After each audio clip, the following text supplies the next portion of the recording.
Meus irmãos, boa tarde, Pai Senhor. Uma tarde abençoada para vocês nessa tarde de quarta-feira, hoje dia 4/6/2025. Que essa ministração sirva de fortalecimento, renovo e resposta ao coração dos irmãos. Peço desde já que vocês curtam o vídeo, se inscrevam por aqui no canal, compartilhem, comentem os padrões aqui da plataforma do YouTube. Vamos para a nossa conversa, vamos para a nossa meditação nessa tarde de quarta-feira. Nosso texto base, irmãos, vai estar lá em Juízes, no capítulo de número 7, versículo 13, diz assim: E chegando Gideão, eis que um homem estava contando um sonho ao seu companheiro e dizia: Eis que eu tive um sonho, e eis que um pão de cevada rodava até o arraial dos midianitas e vinha até as tendas, e feria de tal maneira que caíam e se viravam de cima para baixo, e ficavam abatidas. E respondeu o seu companheiro e disse: Isso não é outra coisa senão a espada de Gideão, filho de Joás, homem de Israel. Deus tem dado na sua mão os midianitas e todo esse exército. Meus irmãos, o texto aqui, ele relata um momento em que Gideão ele vai até o acampamento dos seus inimigos e ele escuta uma conversa, né? De repente ele escuta alguém descrevendo ali um sonho bem estranho que essa pessoa teve, né? E não era um exército, não era uma espada, não era um leão, era um pão de cevada rolando pelo acampamento dos inimigos ali de Gideão, dos inimigos do povo de Deus, e destruindo o acampamento, né? E um questionamento: por que Deus escolheria algo tão simples, tão desprezível? E eu vou explicar o porquê de ser desprezível, né? Como o pão de cevada, para poder ali representar a vitória que ele daria a Gideão, que ele daria ao seu povo Israel. A gente tem que entender o contexto aqui, né? Naquela época dos juízes, Israel estava sendo duramente oprimido, e os midianitas, por cerca de 7 anos, eles saqueavam tudo: colheita, gado, alimento, e isso deixou Israel muitíssimo empobrecido. É exatamente essa a expressão bíblica. Israel ficou muitíssimo empobrecido. Ficou vivendo em cavernas, cavando buraco na terra e morando em buraco. Uma vida precária. E o trigo, ele era um alimento nobre, né? E era um alimento praticamente inexistente. Tanto é que Gideão estava malhando o trigo no lagar. Ele estava, ao invés de malhar o trigo na eira, que era o lugar onde normalmente se preparava o trigo, ele preparou no lagar, que ele escondia. O trigo era mais caro, era mais nobre, né? Era um alimento mais caro. Era tipo o café hoje. Mas assim, brincadeira à parte, comparando o trigo com a cevada era um grão bem mais barato. Era considerado um alimento dos pobres, dos animais, bem simples. E foi exatamente o pão de cevada que Deus usou no sonho. Não apareceu como um carro de guerra vindo, uma espada flamejante. Não, apareceu como um pão de cevada. A cevada tipificava, durante 7 anos, a cevada era o símbolo da pobreza em todos os sentidos, espiritual, físico, material, que Israel vivia. E Deus, ele representa o improvável, o desprezado, o que não tem valor nesse sonho. É o significado ali do pão de cevada. É o símbolo de um povo que foi humilhado, que foi reduzido, mas que nas mãos do Senhor alcançaria uma vitória estrondosa. A cevada, irmãos, é o pão dos quebrantados. É o pão daquele que não tem mais nada, dos que dependem exclusivamente de Deus, do Senhor. É aquele que não tem recurso, força, capacidade.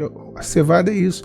Quando a gente passa pelos desertos da vida, pelas lutas, é o pão de cevada, é o momento do pão de cevada, é o pão dos quebrantados. E quantas vezes sentimos assim, quebrados emocionalmente, espiritualmente, financeiramente? O pão de cevada pode ser a sua vida hoje, literalmente. Você olha e diz: eu não tenho o que eu preciso, eu não sou forte o suficiente, eu não sou capacitado como os outros. Às vezes pensamos esses pensamentos, essas crenças limitantes, né? Mas o Senhor, ele responde, tudo bem, é o que você acha de você, mas eu te escolho mesmo assim. Deus não procura os mais fortes. Deus não chama os mais preparados. Deus usa os disponíveis, aqueles que se dispõem a fazer a vontade dele. Deus levanta aqueles que o mundo rejeita. Isso é um fato. Então, aquele pão simples, sem forma, sem beleza, rolando pelo acampamento dos inimigos, derrubando as tendas, destruindo as estruturas, colocou terror no coração dos midianitas. E aí a gente pode aprender algo através dessa breve mensagem. A sua fraqueza, a minha fraqueza, a nossa fraqueza não limita Deus. O que limita Deus é a nossa incredulidade.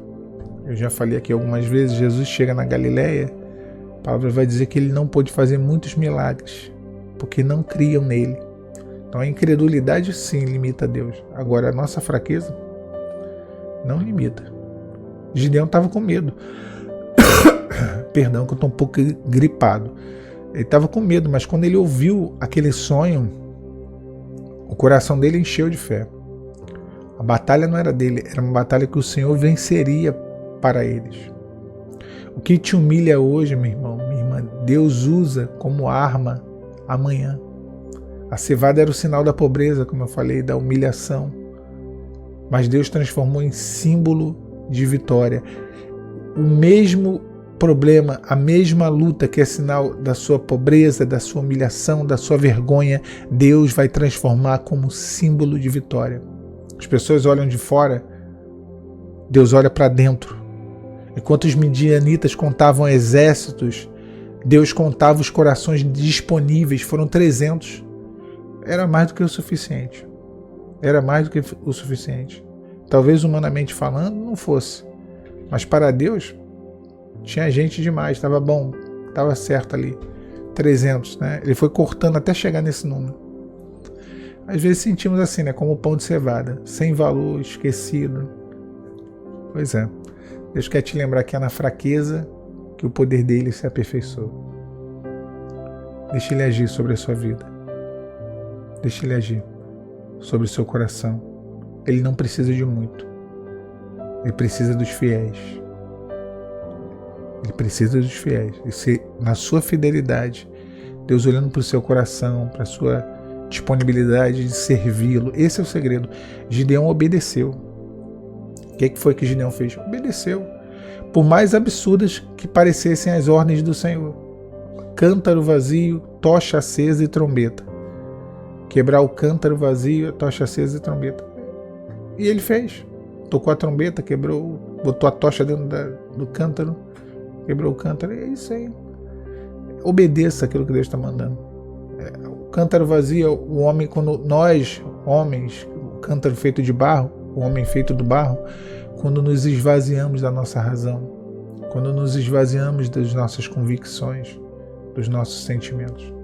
A tocha acesa é a presença do Espírito Santo. A trombeta é a oração, é proclamar o céu, anunciar. E a vitória vem. Menos para Deus é mais. Deus, a matemática do céu é diferente. Menos para Deus literalmente é mais. E Deus vai fazer. Por mais que as circunstâncias digam não, por mais que tudo pareça ser cada vez mais impossível de acontecer,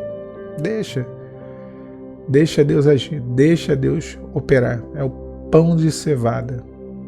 A cevada, um alimento desprezível, um alimento de segunda, terceira, quarta, quinta categoria, né?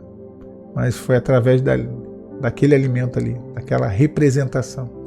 Deus falou, olha, o que humilhou eles por 7 anos, a área da humilhação da sua vida, a área em que você mais foi humilhada, mais foi humilhado, será a área onde Deus mais vai te exaltar. É onde virá a exaltação de Deus, para que todos vejam a mão do Senhor sobre você, sobre a sua história. Tá bom? Tome posse dessa palavra nessa tarde de quarta-feira. Deus abençoe vocês. Pai, Senhor Jesus. Tchau, tchau.